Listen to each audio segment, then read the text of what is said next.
Thank you very much to Leith for asking me to put this little set together before we watch Restless Natives. So, Restless Natives was released the year I was born, so I don't remember, I don't remember it in the making or anything like that, but it's a film that I've watched very fondly throughout most of my life. I couldn't tell you how many times I've seen it, a lot, but it never gets old, and for those of you who have watched it many times before, you'll know that. I guess what's been happening with me over the past year and a half throughout all this craziness is I explored my dad's music in a way that I never have before.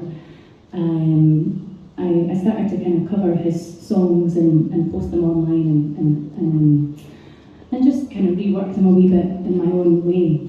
So I'm going to play some of his tracks today and some of my own new songs, which were also kind of written over the past year.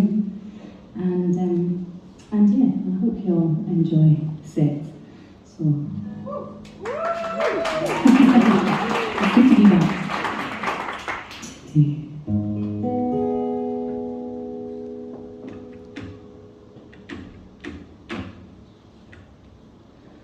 Look at him now.